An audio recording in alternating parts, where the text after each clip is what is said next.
One thing is pretty clear on the defensive side of things. That's why I'm starting goalie out. Is when Treliving got here, it's very clear that behind the scenes he looked at things and went, "What the hell did you guys leave me with?" Right? He wanted size, and they needed some puck moving. So last year they tried to get a little bit of both with John Klingberg, who's tall, and moves the puck well, and skates well historically, and shoots when he doesn't have a hip injury. Yeah, when he doesn't have an injury, shoots from the point, which is something they do not have on the power play, which is they still really don't have.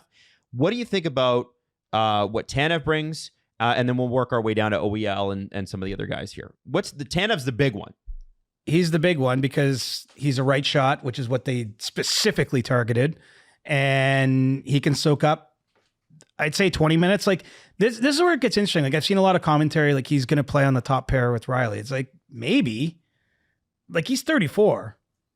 I'm not aging him out here. He signed a 6-year deal, but like, there's a chance he's playing on like a second, we'll see how the coaching staff games it out, but maybe he's playing on the second pair and it's more of a shutdown pair.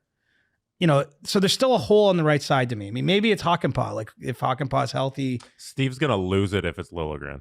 So no, that's not true. No, that's not true. Riley Liljegren. He'll be mad if they're scratching him in the playoffs. Yes, $3 million. That I won't be mad at. That I won't be mad at. Okay. And there's still room for trade. Maybe again, it's not all settled. But I mean, the Tanev signing to me is like it's smart. Like why? Where's the downside here?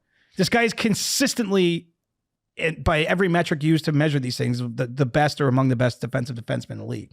And recently healthy. Yeah, he had an awesome season last year. Yeah. Mm-hmm. Yeah. Unfortunately for Dallas, he was injured at the very end of their playoffs. Right. And that's the only real concern with him, is that the way he plays, his style is not geared towards playing 82 games plus 24 more in the spring. Hey, listen, if Chris Tanev is hurt in the East Final next year, I'll be okay with it. But you'll be ruining that it happens. I'll be ruining it, but the Leafs will at least be in the East Final. Right. So then that brings us to the other bigger name is Oliver Ekman-Larsson, who had a resurgent year last year. Oh, sorry. Well, sorry, I do want to hop on one thing. Go. Get in there. I thought he wanted to get in on Dakota Mermis. Yeah, me too. Yes, thank you. So, and also Cedric Paré. Something you just said is there could be a trade. And on a recent CJ show, you mentioned there's still a possibility for Liljegren to get traded. And that was one of the things that made me go, what? When I was listening in my car. Well, they certainly listened to trade talk on him and included him in discussions. Like, I think when they were still in talks to get Markstrom, I think Liljegren was a possibility in that trade, which of course, that's the alternate universe that didn't happen. Because Markstrom ended up in New Jersey, where it always felt like he was going to go. Of course. But yes. I think the Leafs have been open to moving Liljegren. I think had they been able to get Matthew Roy, which they wanted, but I think Washington went the 7th year, right? Well, and I just don't think the Leafs could do that financially. No. And good for him. That's crazy. Yeah, Why? make his money. Stop.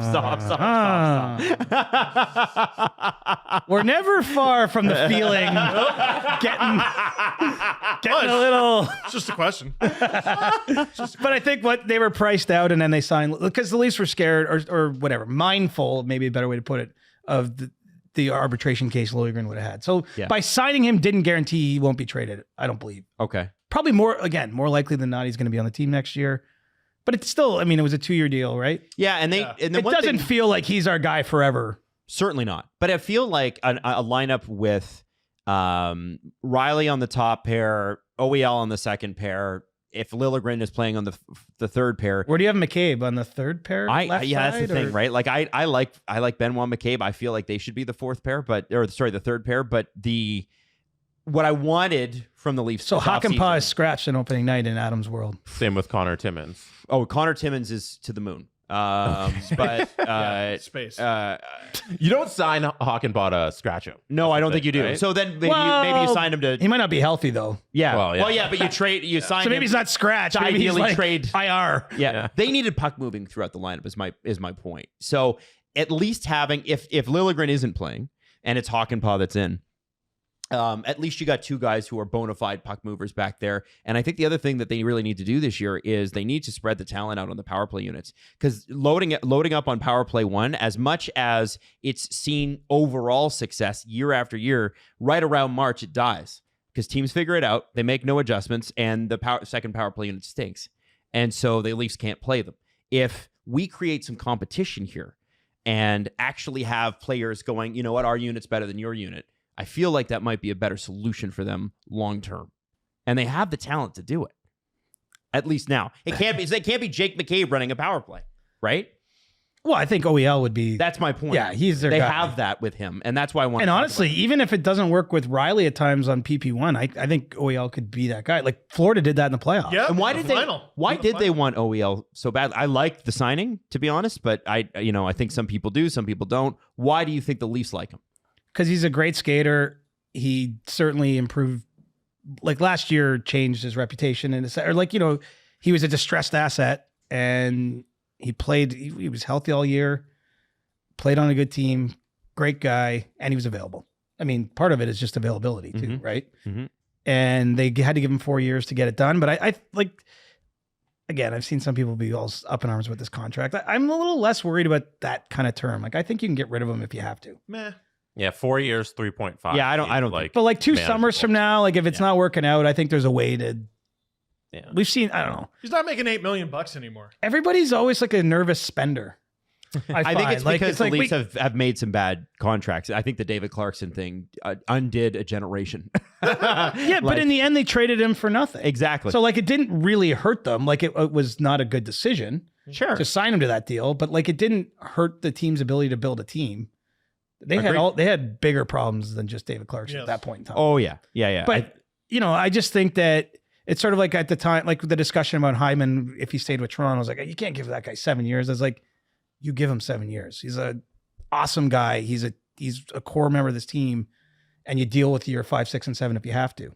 Right. And it doesn't look like you're going to have to based on what he's done in Edmonton. Yeah. Just getting better. Oh man, it's crazy. Adam was listing out the defense lines, and they have 9 defensemen currently on their NHL page on Cap Friendly that are signed, and 3 of those guys have to be a healthy scratch come opening night. I don't think cap-wise, they're going to have to send someone through waivers. So Mermis is probably going to go No! down, I would assume. I think so- Connor Timmins. Assuming too. everyone is healthy, because like Yeah. if someone's injured, you don't have to. But if they're only they're not keeping more than 7 on the opening night roster. Right. So Mermis and Timmins through waivers.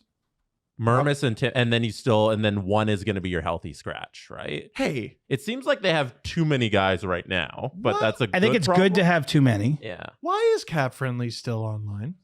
Yeah, I don't know. I'm looking at Puckpedia right now. They tweeted yesterday too. I'm not going to lie. The only thing I've even thought of tweeting in the last few days was like I wanted to go take a picture of like the dead URL and be like, pour one out for Cap Friendly. Right, not but dead it's yet. still It there. hasn't been dead. No, we're Every day I go Maybe to like. they're just not updating it anymore. No, they are though. Like yeah, there they was. are, yeah. I don't Weird. know. Yeah. No, They're still going. They can't go offline until the Yanni Hakanpää deal. Do I have to go every day to just try to execute this tweet? Yeah, I don't know. yeah, I guess you do. Like I don't get it. Yeah. So do we have an idea of like Mermis and Timmins are the odd people out? Yes, and then your scratch opening night is probably one of Hakanpää, Benoit, probably one of those two, Hockey Power Brown. Okay. or maybe Liljegren. I mean, let's see how camp goes. It would suck to sign your 25-year-old for $3 million for 2 years just to healthy scratch him on night 1. So That's the Liljegren situation I'm in. yeah. Yeah. I don't think he's like. That's what I'm saying. It's likely one of the guys making less than $3 million. Yeah. years ago, the Leafs wanted Roman Polak.